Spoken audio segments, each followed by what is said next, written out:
Getting out of an abusive relationship early makes a huge difference. And I'm proud to say I did come in as a victim, but I am a survivor. Then I could see my mom. My mom was walking toward us. And I got excited. And I was like, there's my mom. And then he didn't stop. I'm trying to keep it together, I said. I gave in to the tears. And I hated that. It's not necessarily the easiest process. It's not necessarily the prettiest process, but it is the most effective process. Like, you can do this. I'm going to tell you 100% you can do this, and you're so worth it to do this. I'm sure losing any child is a real arrow through your heart, but you know, she was great. She was a friend and a family member and our daughter. There is one thing stronger in me than fear, and that's my determination. And now, here's your host, Jen Lee. Welcome back.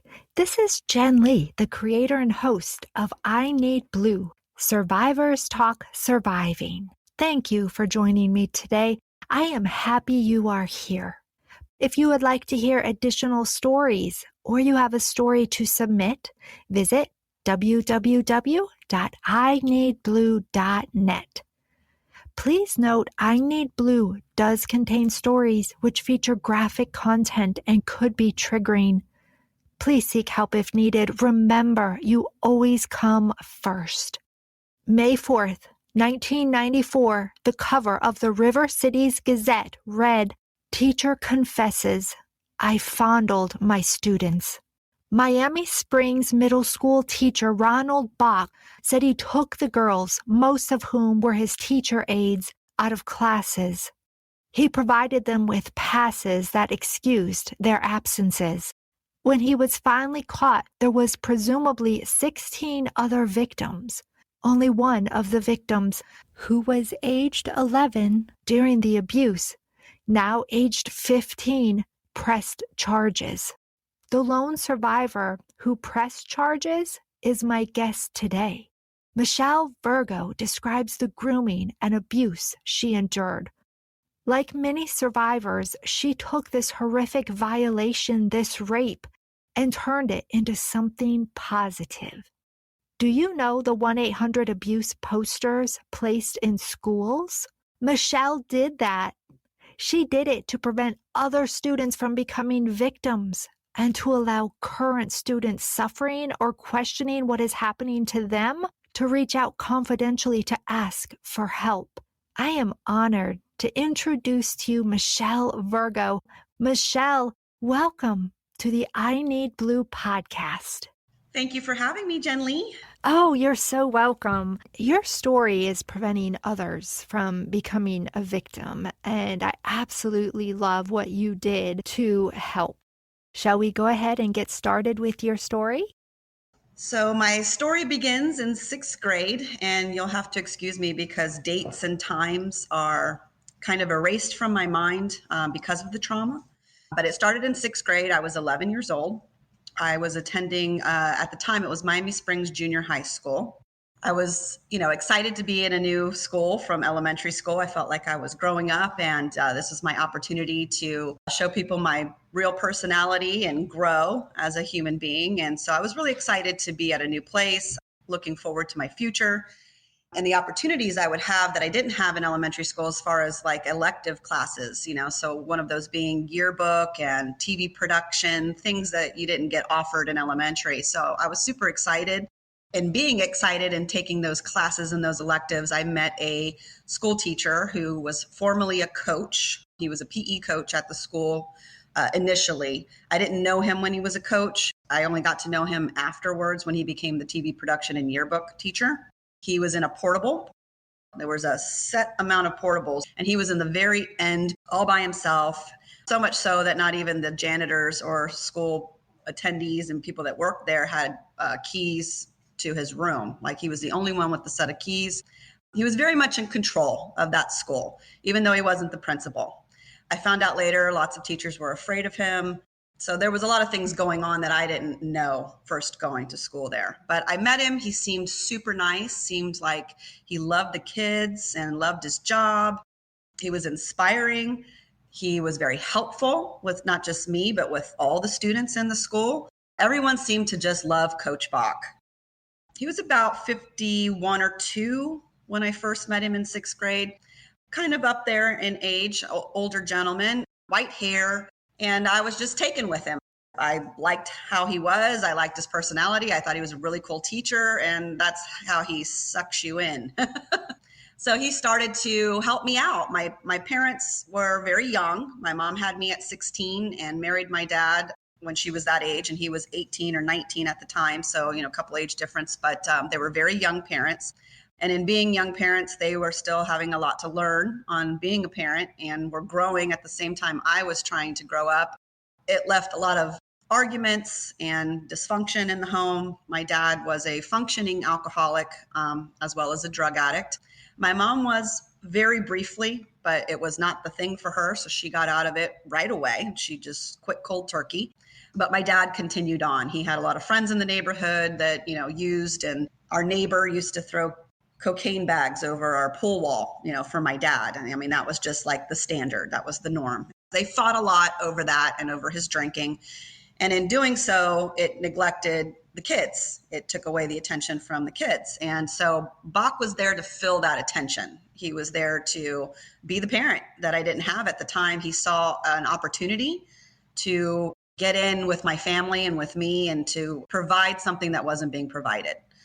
And so that meant giving me lunch money. If I missed the bus after school, he'd take me home in his blue Camaro, so I felt special because I was the one that got to ride in the Camaro. I mean, all of this, later on I realized was manipulation, but at the time it just felt like I won the lottery is what it felt like. 6th grade is where we started to get to know each other. He kind of became very close with me. He would come over to the house during the summertime and just say hi and stop by because we lived in a small town. It was Miami Springs, and there was a subsection of Miami Springs called Virginia Gardens. I lived in Virginia Gardens. It was like the lesser class of Miami Springs. He lived in Miami Springs. And so very close by, it was very easy for him to drive me home, pick me up, all of that good stuff. And so he met my parents. They liked him. Things seemed to be good. Towards the end of my 6th grade year, he made a move. We were in TV production class. I was on the computer. He had a sebaceous cyst on the back of his shoulder, and that would always cause him problems. And that's how it started. He wanted me to massage him. He wanted me to massage his shoulder that was hurting. And so that's kind of how it got started. And I would give him a massage. I thought nothing of it, thought it was innocent. Until a few months after that, as things progressed, he came up behind me while I'm on the computer and he put his hands on my shoulder like I've done him and proceeded to rub my shoulders and my neck. And he says, when you spend so much time on the computer, you get tension in your neck and in your shoulders. That's why my shoulder hurts, so it all seemed very innocent. And so I allowed it. It didn't feel weird at the time.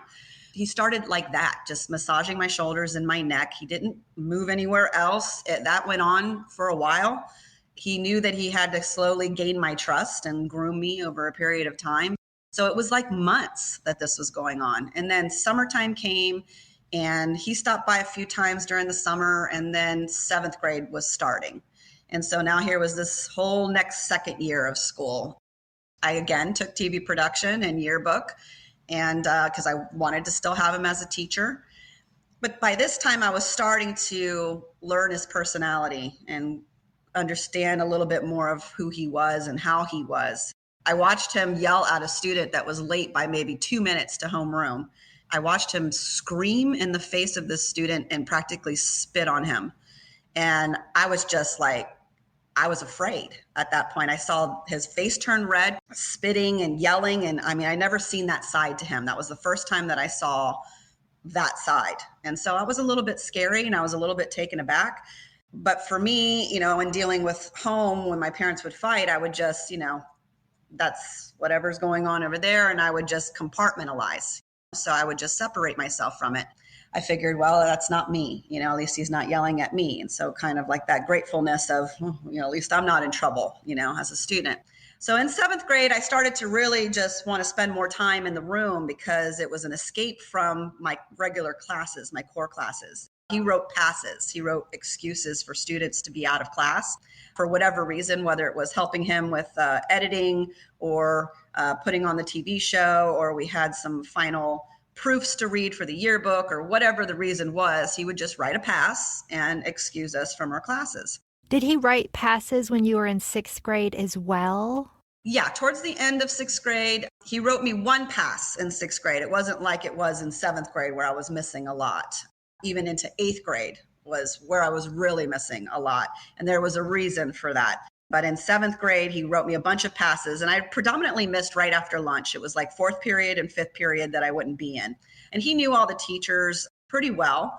So I would miss a lot of class, and I would just be on the phone in the schoolroom talking to people. I'd be editing. I'd be on the computer. I'd be playing games. I'd be watching soap operas on TV. I mean, at school. I thought I was the coolest person in the world. I was like, this is so much fun. I don't have to go to class. I mean, it was great until I was at the computer and I was looking through the scrapbook on the computer, and I came across a porn picture that was in the scrapbook.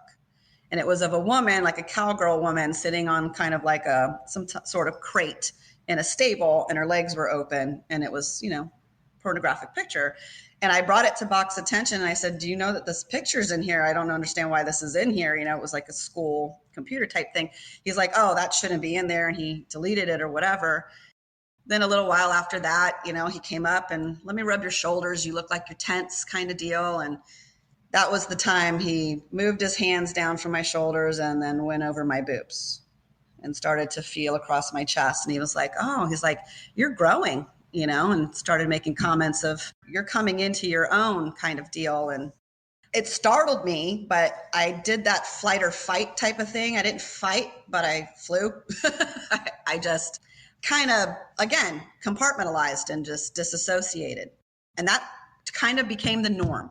So for 7th grade, and then 7th grade summer came, and then it was still the same thing. He actually came to my house in 7th grade summer. My great grandmother was down from Ohio, and he had dinner with us.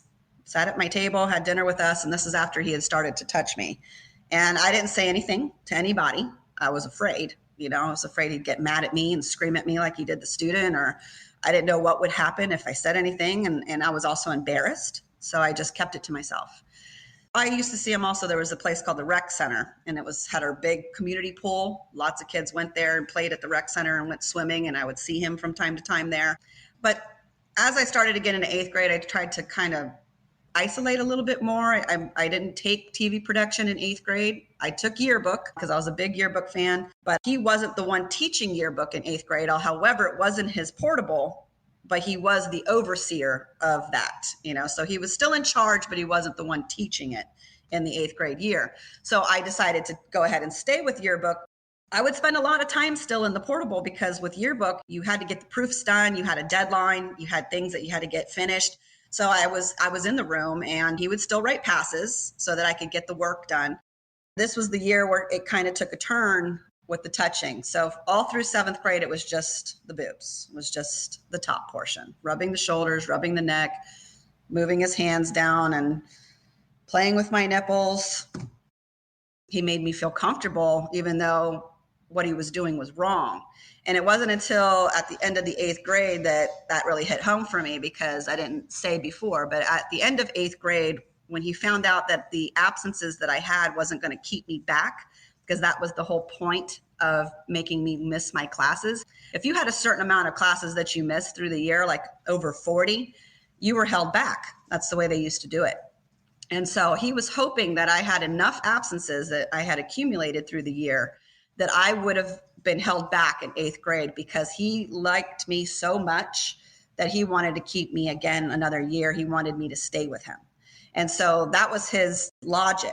But my counselor brought me in with my mom and was like, do you see these absences? So he deleted over half my absences in the computer, which was, you're not allowed to do that, but he did. I think there was like 10 that were left over that he excused. So they were excused absences. And that's how I graduated. So when Bach found out I was graduating, that was a problem for him. He was very upset. His plan didn't work. And he wasn't angry with me. He didn't show me any anger, but, I was like, yeah, I'm going to graduate, because I told him I was worried about my absences. And he was like, oh, don't worry, you'll just stay with me and, we'll take classes again and this and that. And that was the year when I was there the last time, the very last week of school, that he was touching me again. He asked me to stand up. I asked him why. He said, because I want you to. I said, okay. And I stood up, and that's when he slipped his hand under my pants and under my underwear and took his finger and started to feel around my clit area. He didn't insert his finger, but that's because he got interrupted. One of our students that took classes with me knocked on the door because he needed to ask Bach something. And that was a saving grace moment that it didn't go on. But a few days after that, when I was alone again, he did get his way and he did rape me in the back of the school portable. When that happened, that was when I really disconnected, and I took flight to what I call my butterfly garden. I went to my safe place.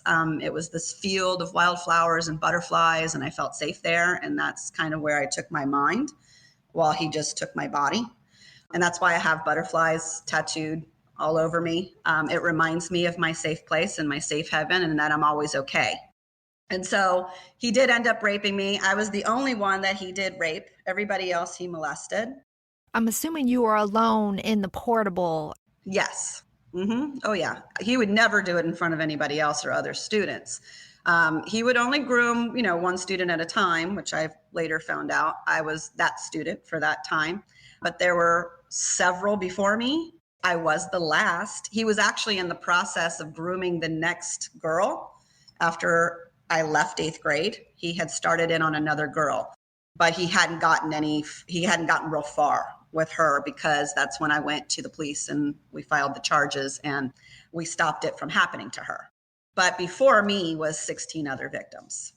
So I was the 17th, and I was the one that ended him. And I'm proud to say that, because I put a stop to his empowerment and his control over the school teachers, over the students. It was like he was God there. And especially in the town we lived in was a very small town, and everybody knew Coach Bach, even the police. They were students of his. That's why when my case went to the police department, I first filed it with the Miami Springs Police, but then I had to go outside that jurisdiction because of conflict of interest. All of the police department were former students and affiliates of his and who knew him very well for years. Who did you go to? When you realized what Bach was doing was wrong, who did you talk to first? So I talked to my mom first. I had a nightmare. I woke up, I was in 9th grade. I was, going to the high school at the time. I hadn't said anything. Bach wanted to make me quiet. He wanted to make sure that I didn't say anything to anybody. So he took me on a shopping spree. He took me to the mall and bought me like $400 in clothes and shoes and all kinds of stuff. And I laid it out on the couch when my mom got home. He took me on a Saturday. My mom gave permission, and we went to the mall and we shopped. And he bought me anything I wanted. If I liked it, he bought it. I came home with all these bags and I laid it all out on my mom's sectional couch. And so when she got home from running her errands, she saw all this stuff. And she's like, Michele, she's like, he wanted to reward you for being a good student. She's like, but this is ridiculous. Like, this is a lot of stuff. And I was like, well, I'm a really good student. Like, I just kind of downplayed it. And she was like, are you sure there's nothing else going on? And she asked me, and I said, no. I'm like, you're crazy. Like, no, nothing's going on. And I just, discounted it. Well, later that night, I had a nightmare that he was in my room and he was going to rape me again. And I woke up in a cold sweat, and I was hyperventilating, and my mom and dad were asleep in the room next door. But I went out to our living room and I sat down at our island table, and I just sat there for a minute and I was just crying. I was just crying and shaking. And I woke my mom up. And so she came out. It was like 2-3 o'clock in the morning. And she came out. She's like, what's going on? What's wrong? And that's when I just looked at her and I said, Bach's been molesting me. He raped me. Like that's what's been going on. That's why he bought me the clothes. And at the time that I told her, when this was all going on, from my trauma, I had become very promiscuous, and I was, sleeping with a lot of men because I found my worth in that. My body was my worth. So I was with somebody who was 6 years older than me, and I was sneaking out of the house and I was going to see him. about maybe 10 blocks away. So I would sneak out of the house and I would run 10 blocks to go to this guy's house and be with him. And then I would sneak back and then go to bed and then wake up the next day. Well, this one particular time, my dad caught me. He found that my shoes were in the bottom under my window and the screen was off, and I got my butt beat for that. So this was right after that, when I was grounded and all of that had hit the fan. And that's when I had told her. So she thought I was telling her that to get out of being grounded from the other guy. And that wasn't the case. And so it took a few days. And then when I brought it up again a couple days after, and she knew I was serious, that's when we decided to go to the police department and we started the proceedings. Did Bach ever say to you, don't tell anyone? Never. It was implied and never said. It was just, you understood that you weren't saying nothing. He had a way of just making it an implied. He never had to say, don't tell anybody, because he had that installation of fear. And since you were already fearful, he didn't have to say it because you were afraid. And he knew you were afraid. You just understood that it was not something you were going to share with anybody. Wow. I think he was very surprised when I came out, when I told on him. He was very surprised. He was very shocked. And when I did see him at the courthouse that last day, I didn't even recognize who he was. He had aged so much from that vivacious older man that I used to know in school to this wrinkled, shriveled shell of a guy. I didn't recognize him. My mom grabbed my hand real tight when we walked past, and I didn't understand why she grabbed me so tight. And then when we got in the courtroom, she was like, you didn't see him? And I said, see who? And she's like, Bach, he was sitting right there. And I was like, no, I didn't even recognize him. That's how much that case aged him. Like when it hit the fan and everybody found out about his true colors. I mean, they found in the investigation going through his trash, he didn't even know that they were going through his trash, but they were going through his trash, pornographic magazines, kid magazines, like YM and, all those youth magazines. He tried to erase his hard floppy disks back in the day. We sent those to Tallahassee. They were investigated. They weren't able to retrieve the contents, but they did retrieve the titles. It was 6th grade tits and ass, 7th grade, same kind of deal. So he had discs of kids and pictures, and under his pillow were Polaroids. I mean, he was a true serial molester rapist. He was a predator. Did he videotape you all then? Did he have video set up in his? They said there was never a video of me, but there was video of other victims. So he was recording this at times as well. Yes. Mm-hmm. Well, his whole room was TV production. He had the big cameras, like the TV cameras. So he would leave the cameras on. He didn't have me on the cameras. He didn't get to that point.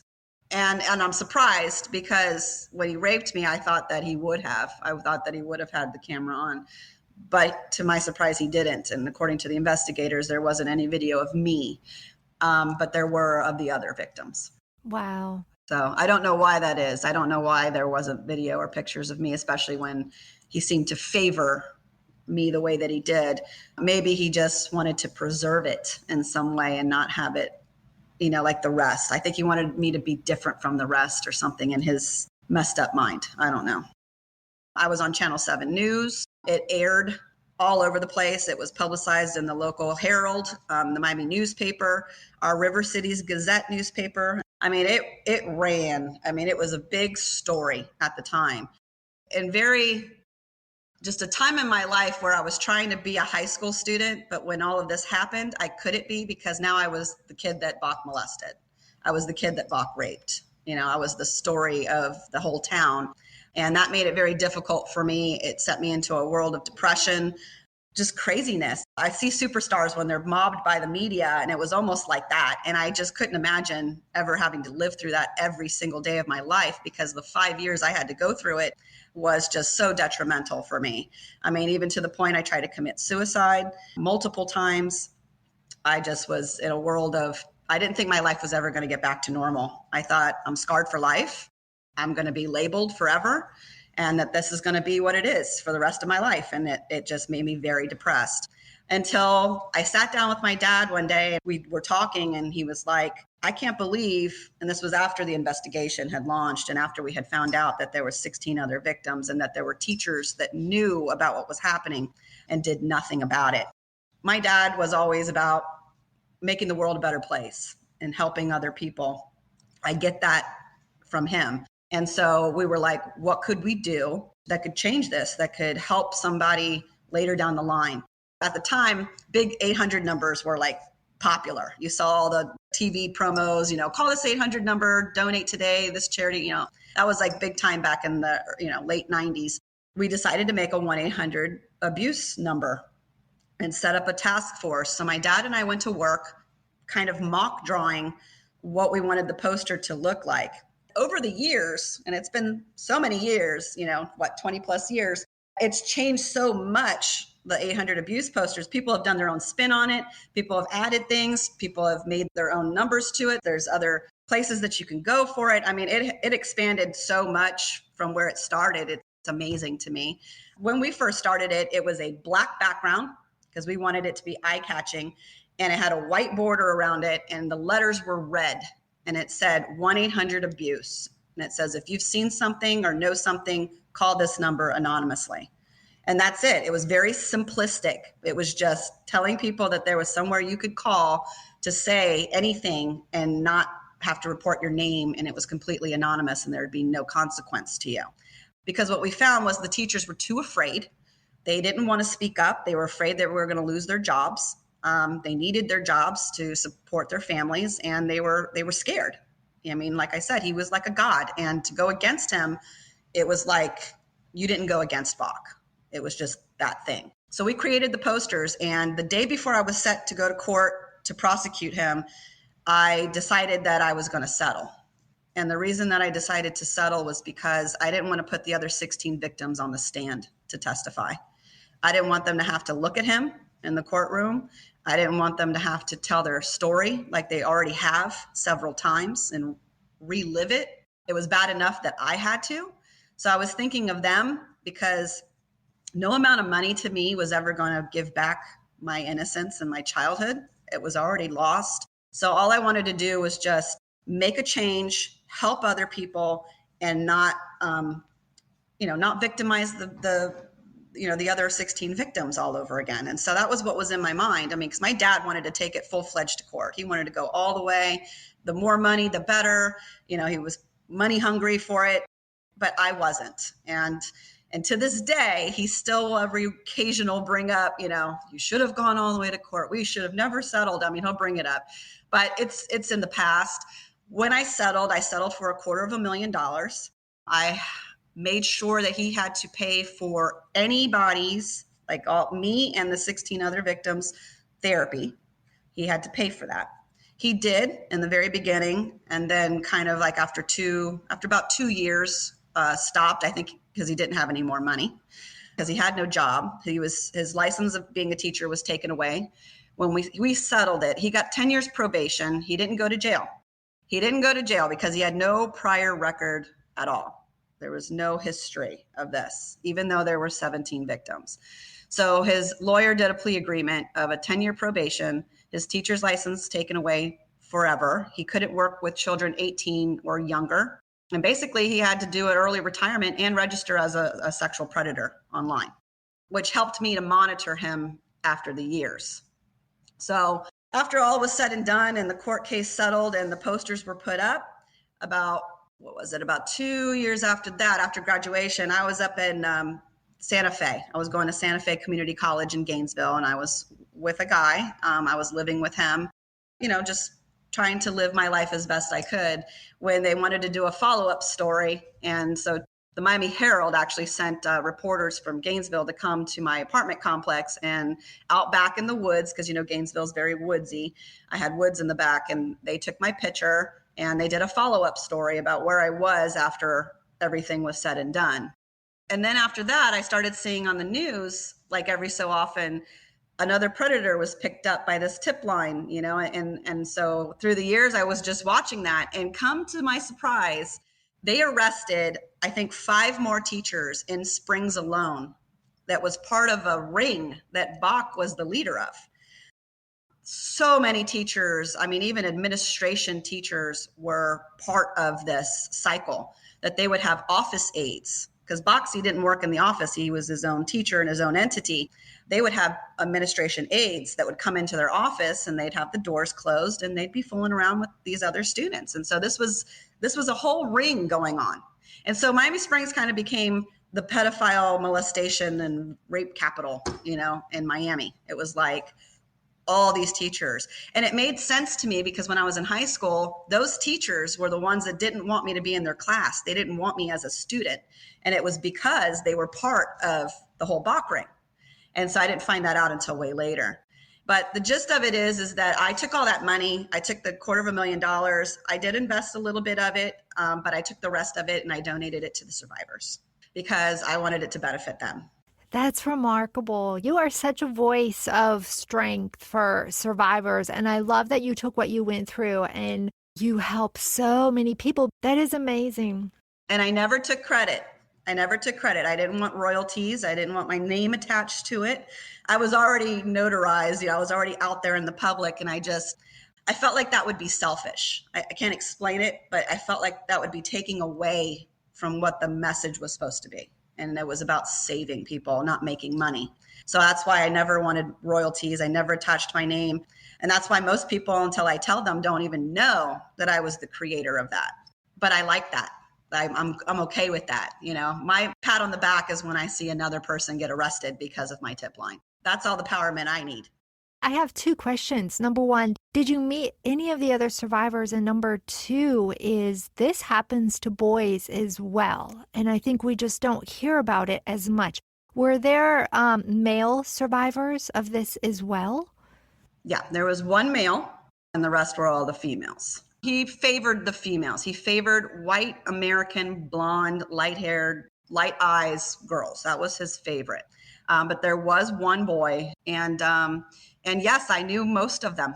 They were all former students and who were in high school, and got to know them even more so when I was in high school. But I knew them all, including the one he was trying to groom after me. Wow. And neither one of you talked about it to each other because there's, like you, in the beginning, it just kind of seemed normal, wasn't uncomfortable. No. And then as it went on, I imagine you probably don't talk about it because you're conflicted because he's groomed you to believe that he cares about you. Right. He got involved in your family by coming to dinner. Mm-hmm. But there probably was some feelings of shame and guilt maybe put in there as well. Oh, sure. When I first started seeing my therapist, who later on became the godmom of my firstborn child, she saved my life. And she was in Kendall down in Miami, and where I met her. And I went through many psychotherapists before her. When you're trying to find a therapist, it's about the fit and who you can connect with. And I didn't feel a connection with anybody until I met her. She kind of reminded me a little bit of Stevie Nicks. She was very 60s, very, flowy. Her office had like scented candles, nice, beautiful couches, with nice, comfortable blankets. And you just felt at peace there and very comfortable in talking with her. And I saw her for over 5 years. And through being with her and learning about the trauma and why it was the case, I realized, and we came to the determination that I was in love with Bach. I loved him. I had feelings of love for him because he took care of me, because he supplied things that I needed. And then as the years went on and I lived my life, I just monitored him on the sexual websites and the pedophile page. And at one point he lived maybe 20 minutes from me when I looked him up. And that kind of made me feel like he was following me or he was trying to find me. But then about a year after that, I went on and it said he was deceased. And I felt a sense of relief. Like I didn't have to check anymore. And like that it's finally over, when he passed. Because he was 50 something years old when it started. So I was surprised that he lived that long, but because he was old, but I just felt like it was finally put to rest with him. And I went through lots of therapy and don't think that this story was just this big happy ending. I went through a lot. I went through drug addiction. I went through alcoholism. I went through depression. I went through suicide. I went through it all to get to where I'm at today. And the backbone of that trauma is what helps me to lead my 2 nonprofit organizations today and helping the community and helping people, because that's all I've ever wanted to do. That's what's in my heart. That's what's in my soul. And it all stemmed from this trauma. How did you get out of the cycle of the alcoholism and the drug abuse? Because you grew up in that environment, like you said, your mom not so much plagued with it, but your dad. Because there are people like you who that is kind of where they end up. And how did you get out of it? Like, to help other people listening, what did you do? Great therapists and wonderful counselors in rehab. I went to a rehabilitation place, Ambrosia Treatment Center. They stemmed out of, I think it was New Jersey where they came from, and they moved here to Port St. Lucie. I went into residential rehab. I lived for 6 months at a residential rehab facility, learning about myself and what triggers me, things that weren't good for me, things that were good for me. I mean, the ins and outs of yourself. I mean, when you're really in a residential program like that, that's very intense. And I had a counselor that challenged me. It was a counselor who is a very strong man, very strong-willed, and him and I battled it out. I mean, he challenged me to the point that it just had to break me down to where I could get out of this victim bubble. The way he described it was so perfect. He went on the board, on the expo board, and he made a big circle, and he put victim in the middle of that circle. And then he stemmed out of that circle all these lines and everything that radiates. And what that did for me was it made me see that I was living my life from a victim's perspective and not a survivor. Everything was because I was a victim. I'm drinking because I'm a victim. I'm doing drugs because I'm a victim. I'm doing this, I'm acting like this, because I'm a victim. Everything stemmed from being this victim. And it wasn't until he showed me an actual visual of what I was doing to myself and what I was doing with my life that I had to make that change. Do I want to stay in that bubble of being a victim, or do I want to say, yes, I was a victim, but I am a survivor now. This is my story. It was due to him that really helped me to get out of that position. So I'd have to attribute my success to the people that I had in my life at the time that were able to see me for who I truly was supposed to be, even when I couldn't see myself, and to help me get out of that. Wow, that's amazing. It was because of others. Yeah, that's great. I have gone to rehab centers for newbies who are just entering in residential programs, and I've shared my story in many rooms. I share it because it's a story of empowerment. I share it because I want people to know that what happens to you doesn't define you. It doesn't have to define who you are and be everything that you are. Yes, it happened to you, and you're never going to be able to change that, but you don't have to live your life curtailed to that. And so that's what the message is for others. And that's why I share it. So that's why I'm so comfortable sharing it. I've shared it hundreds of times. I've shared it at schools. I've shared it at rehabs. I've shared it just with anybody that will listen to the story, just because I want them to hear it and know that they could do the same thing. I think that's amazing. I wanted to ask you, what was the moment when you said to yourself, as you were battling your addiction, I don't want to do this anymore. I need help. Do you remember that moment? Yeah, that's when DCF came in and wanted to take my kids away. That was my changing moment. I realized that if I didn't make a change, I was going to lose my family. I was going to lose my kids. And I love my children very much. I've got 3 beautiful children. A 21-year-old who gives me a run for my money, Morgan. My son, who's 13, little Emerson, and my youngest son, Lucas, who's 10. And they're my life. I went through 10 years of DCF cases, a whole decade of DCF cases before I was finally ready to change. And it wasn't until they filed a chapter, I think it's chapter 39 or chapter 29. It's an injunction where you lose your parental rights. They actually severed my parental rights to my children, and I wasn't supposed to see or be with my kids until they were 18 years of age or grown adults. They actually did that. And 3 months later, after they did that, I turned around and went back and I overturned that ruling and got my kids back. I wasn't going to stand for that. I was going to make all the changes that I could. So I got into the radiology program at IRSC. Only 17 students get into that program. I didn't get it the first year, but I did get it the second year, and got into the radiology program. And that's where I learned I didn't like radiology, even though I got into it. So I went back, and that was actually a really good blessing for me, because it took me in a different path that I really was supposed to be on, which was human services. So I went into human services with a specialization in youth and family. I graduated with my bachelor's degree, top student in the nation, Florida Academic Award winner, many scholarships, 4 medals of honor. So I'm very proud of where I got to be and how that story came to be where it's at right now and today. And so I live at home with my wonderful husband of 20 years and my 3 beautiful kids. My daughter moved out. She's of that age, so she has her own apartment.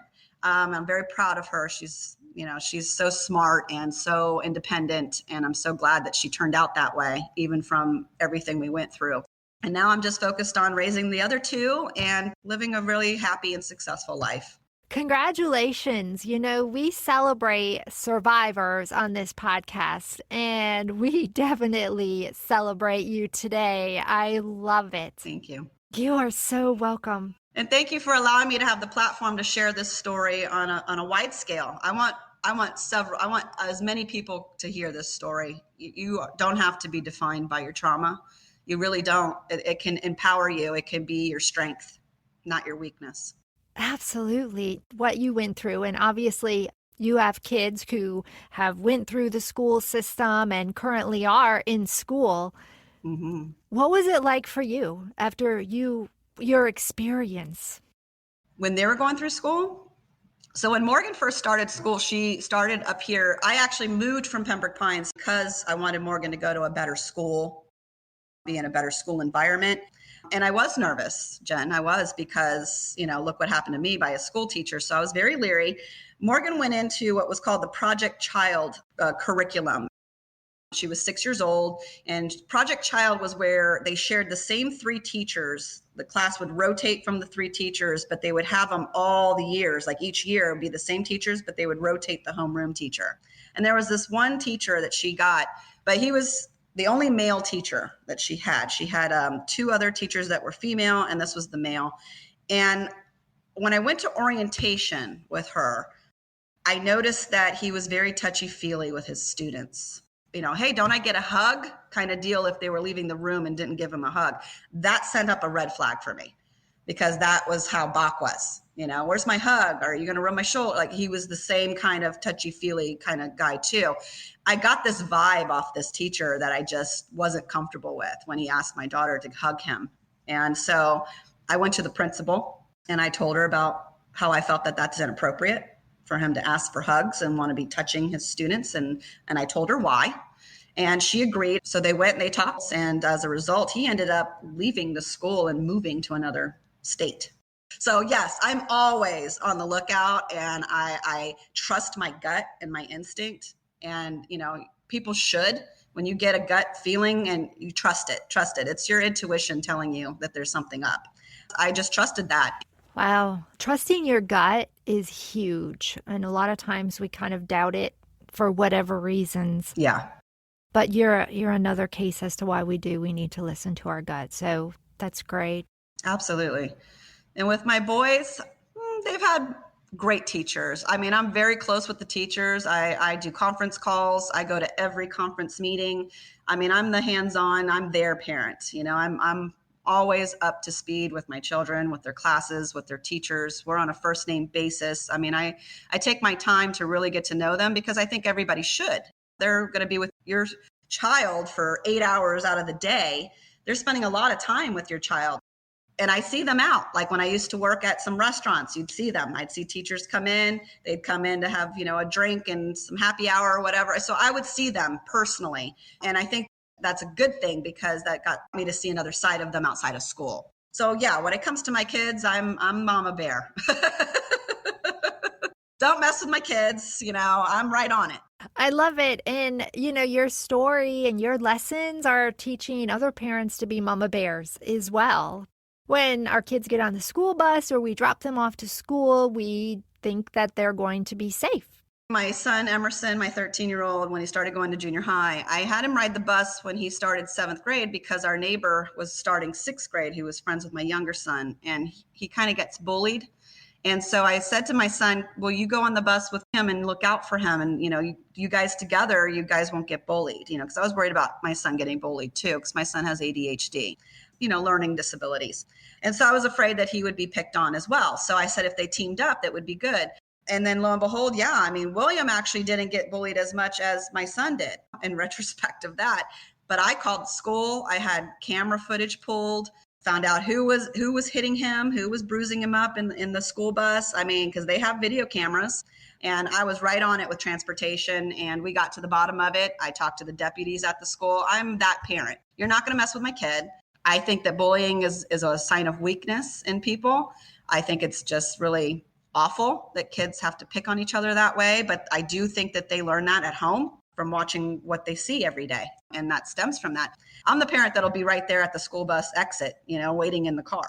My husband was in the Marines. My 13-year-old, he loves the military because of his dad. And so he wanted the military backpack with the water pouch with this, the water thing. And so he had it around his waist, and this kid on the bus, this big kid, picked him up by his backpack when he got off and then went to rip his backpack off, but didn't realize it was attached to him and dropped him onto the floor, like onto his head. I was like, you know what? I'm done. I'm done with that. So that's when I called the deputy. I got the transportation department. I pulled video camera footage. They all got suspended from school. My son, since then, he has the opportunity to go to technical college. So this year for 8th grade, he's going to be at a college this year, my 13-year-old, taking classes and getting caught up and really having that hands-on attention from a teacher that he needs and that he has to have. That's great, because you bring up a whole nother situation, which is the bullying. And I want to ask you, well, two things. They're both the same, but different scenarios. So if another parent comes to you and says, I suspect, my child is being sexually assaulted or my child is being bullying, what advice would you give to another parent or a friend and how to help? That's a great question. I instantly become an advocate. I am an advocate. I work with the Inner Truth Project. Mindy Fetterman runs that program out of Port St. Lucie. It's a wonderful survivor group, not just for females, but for males as well. I get them in touch with the people that they need to get in touch with. I refer them to the people that I know and the contacts that I have, and I offer whatever advice that I can give in the ways that I can help, and then I turn them on to the people that can help them even more. So I go into full advocate mode. This is a great episode, not just your experience, but then we talked about what it is to be a mom and have your child be bullied. If you want to add something to that, because I have not addressed bullying. When it comes to bullying, I think parents need to be a little bit more aware and pay attention more to their kids, especially like when they're acting out. A lot of parents want to shut down either like what they call temper tantrums or acting out moments that their kid is doing. There's reasons why they're doing that, and it's not just about the attention that it gives them, but it's also a way of an outlet for them to let out their stress or their anxiety that they're having from whatever's causing it. I would say to parents that they really need to pay attention to their kids in what they're saying and what they're doing, because they're telltales. There's signs if you just open your eyes and look. And I think sometimes we as parents get tunnel vision. We're so focused on, our careers and trying to make money and support our families that we neglect to really take the time out to spend with our kids. I'm not saying I'm the best parent. I'm guilty by all means of having tunnel vision, but I have seen some really great parents in my lifetime. Even recently, I've seen some really great parents that they sit down with their kid and they carve out time out of their schedule, and they want to, it's not just at dinner. It's just whenever they have a moment. Hey, let's go to the park. Do you want to talk to me about anything? Like just to have that outlet of opening up to where the child feels that they can come to the parent. Sometimes I feel like we're so busy and caught up in our own lives that our children just feel like they can't approach us and they can't talk to us. And I would just say to parents to make sure that you allow a moment of time in your lives to let your children know that they can come and talk to you whenever they need to talk to you, because children really need to talk to somebody. And if it's not you, then a therapist or a counselor, somebody, they have to talk to somebody. So that's what I would say for bullying. Right. Because otherwise, they turn to social media. Oh, yeah. And that's not always the greatest, because the feedback they get from that is sometimes violence. And, we don't want them to become bullies themselves or to learn to be that way. We want to direct them in the right way of what's appropriate and what should be done, and take those channels. Listen to your kids. They're not always just running around and causing scenes just because. There's reasons behind it. And I have to follow that advice myself. I run 2 nonprofits and I work as a medical assistant part-time. And, I'm a busy woman, as is most people. And you really just have to take a moment and be like, Have I really sat down with my kids lately? Have I allowed them the outlet to speak to me or to anybody about what's going on in their lives? Because there is a lot going on in our kids' lives, whether you know it or not. And I know when it finally all did come out and you were going through high school and it was just emotionally a wreck for you, which is what is hard sometimes for survivors. And that's part of the reason they don't come forward is for that reason. But can you provide some encouraging words for another survivor? People make fun of what they don't understand. People pick on when they don't have all of the content. What I learned from the people who were picking on me, they were just really under the cloud of that this was a really great guy and he was a great teacher because that was his legacy in the town. And they were duped, they were fooled. And nobody likes to feel like they got fooled or that they were, manipulated.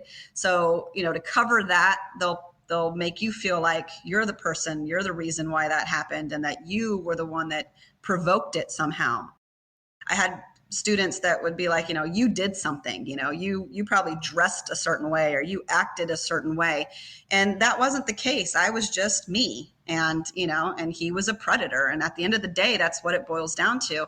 I think it's just a lack of understanding and a lack of people knowing what the facts are and what the real story is, and also their own belief system.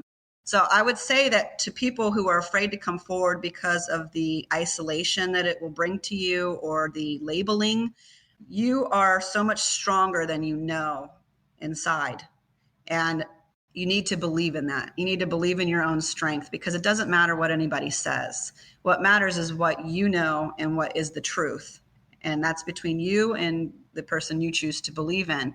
And that empowerment has to come from that spirituality. And I would say that in order to overcome it, you need to have that kind of understanding yourself, that this is much bigger than you, and it's much bigger than that person who's trying to label you. Look for the empowerment in yourself and to your higher power and draw upon that strength because it is in every single one of us. We have it. We just have to tap into it. So as hard as it is, and lean on the people who are there to support you. Your counselors, your therapists, your parents, if they're good parents, lean on those people, your friends. Those are the people that I leaned on and was able to get that strength from. And for those that doubt you or aren't providing you positive support, you don't need them. No. If they're not willing to see the truth and, learn from it, it's a learning experience. You grow from this. This is something you grow from. And so some people just aren't willing to grow. Not everyone is going to like you. Not everyone's always going to believe you. Not everyone's going to always be your best friend. And that's just going to be through life, even without trauma. During those times, just draw on your inner strength. Everybody's got it. You just got to find it. Find your strength. Thank you so much. You're welcome. Your story it's amazing. And a lot of people are going to learn many things from it. And what's interesting is he did not just fool students, but he fooled a whole community. Whole community. Oh, yeah. An entire community. It's really, truly amazing how much power one person can have. But at the end of the day, I took away that power. He didn't have it at the end of it. There was no power left. Talk about empowering for the survivor. Amazing. So I would just like to say to anybody who hears this story and they want to talk to me, I give you permission to give them my information to get in touch with me if they'd like to discuss anything else. I'm always open to anybody. Absolutely. And I'll put my information in the show notes as well as my web address, and you can always contact me and I can forward your information to Michele. If Michele wants, I'll put her email in there as well. So that's great of you, Michele, to reach out. So I appreciate that as well. Thank you, Jen Lee. You're so welcome. This is Jen with the I Need Blue podcast. Thank you to my friend, Michele Vergho. I appreciate you being here today. To listen to additional stories, visit www.ineedblue.net. And remember, you are stronger than you think.